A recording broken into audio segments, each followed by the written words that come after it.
Take a little walk to the edge of town and go across the track where the vibe. Richmond, Virginia. How are you, Patrick? We can hear you, Patrick. Doing all right, thank you. How are you guys doing? Good. We're fine. Thank you for calling in. Well, I was watching your exchange with Cobain the Christian on YouTube the other day. I watched the whole thing. I have a question in relation to something you said in it. Correct me if I'm wrong here. I want to make sure I'm stating you correctly, but you were talking about historical evidence for a miracle, and you said that a literary account, it's not sufficient to establish a miracle's happening literally in history. That's by your own standards. Is that correct? Correct. Okay. So let's consider the example of the feeding of the 5,000. This is the one miracle outside of the resurrection that is mentioned in all four Gospels. I'm just curious about what kind of evidence would be necessary for you to establish this as a literal historical event by your own standards.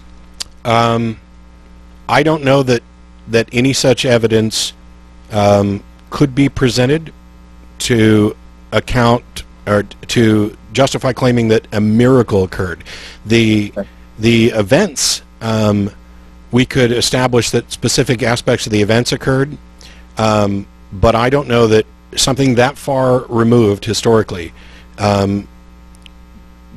the supernatural, miraculous nature of it, I don't know that there's any type of evidence, literary evidence, that would suffice. And this is not just something that we would be setting the Bible up for special criticism for, too. There are a lot of historical writings where historians and scholars will tell you up front, we cannot entirely verify this sort of thing. I mean, there's no real evidence, for example, that Socrates actually existed.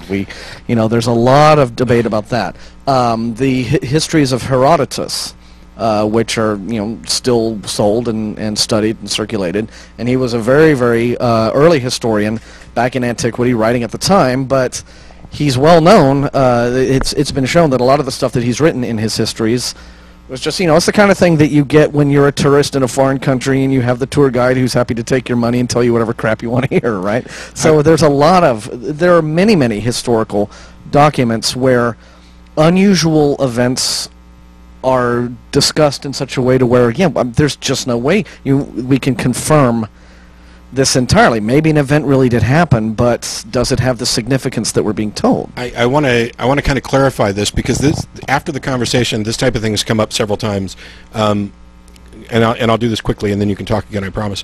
I'm not dismissing that and saying there is no evidence. There is evidence. I mean, it's anecdotal, testimonial type evidence that an event occurred. There may be, for some events, sufficient evidence, including testimonial, anecdotal evidence, for me to acknowledge that an event occurred, and perhaps even an unexplained event occurred. The additional claim that's being made, that, for example, Jesus fed the 5,000 with 5 loaves and 3 fishes, even if we had enough reports, testimonials, to establish that event occurred in some aspect, we have nothing to establish and assert the miracle nature, the source of this. It's kind of like, and I swear I'm not just trying to diminish this, but it's kind of like if someone has done a card trick for somebody. If you hear them recount what they saw afterwards, it's almost shocking to hear what some people say happened. The reports may be correct, they may be incorrect, but in any case, if I, in front of your face, turned one card into another card, that doesn't tell you anything at all about how I did it. And that's kind of the limitations. Now, there's plenty of things that I have no problem at all accepting happened, and I'd also point out, as I did before, that I don't have a big issue with accepting that Jesus existed. I'm not banging a drum saying, no, there's no historical Jesus. It wouldn't do that. Yeah, I don't consider the existence of Jesus to be this big thing to cast massive doubt on either. It seems to be a serious issue for a lot of atheists, but I've never really thought it was one myself. Another thing to remember is that these were ancient times, and pre-rational, pre-scientific culture in many ways, and even educated people of those times would spread these kind. There was an aura of mysticism and the supernatural that just sort of pervaded life.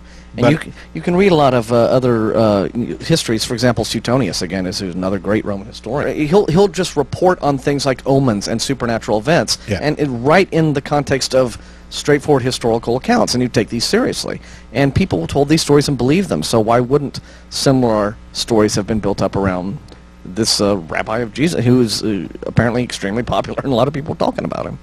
Let me actually return to the card trick example. I mean, I think, kind of as a basic rule of our own experience, I think we can basically assert that, you know, this is not some kind of supernatural intervention when someone does a card trick. I mean, I think that sort of example in particular is kind of something that people bring up all the time, kind of as an example. But okay, what if I made an elephant disappear? Card tricks are illusions, and I know how to do like a bunch of card tricks. And what if I made an elephant disappear? Made an elephant disappear? That's something different, but it's still. Copperfield did it. It's no reason necessarily. It depends on the environment. I would say. I mean, are you in a magic show, or are you just in the middle of a zoo? I guess there would be two different things we could discuss there. But the reason we know that the reason you're so comfortable asserting the two different things is because we have knowledge of people doing these things by natural means, intentionally to trick people. Right. You know, I have no idea what occurred in the first century around the specific events of the life of Jesus, for example. I have the biblical accounts, and I'm comfortable accepting aspects of those. I don't see sufficient evidence to accept either that miracles occurred or the claims about why they occurred.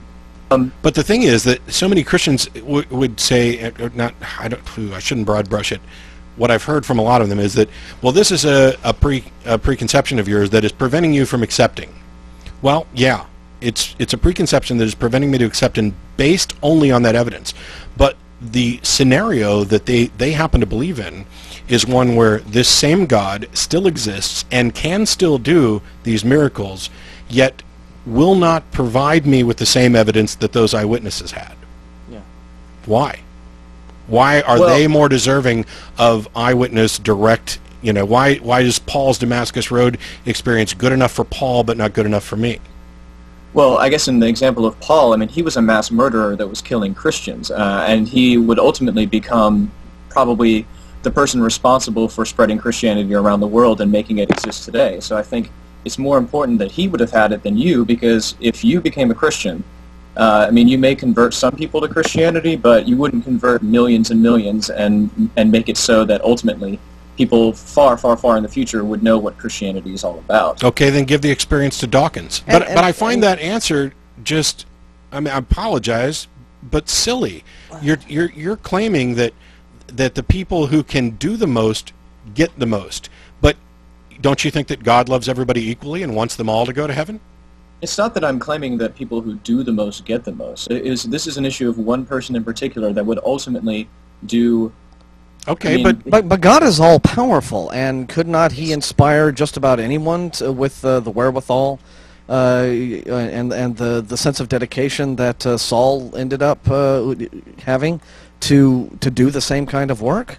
I mean, I could probably say he probably could have, but I can't say anything like that with any certainty. Well, if the goal here is to get people to become saved or adhere to whatever particular doctrine you seem to, and I to be fair, I haven't asked yet, so I'm not quite sure what you're espousing, but why wouldn't a God give that revelation to everybody?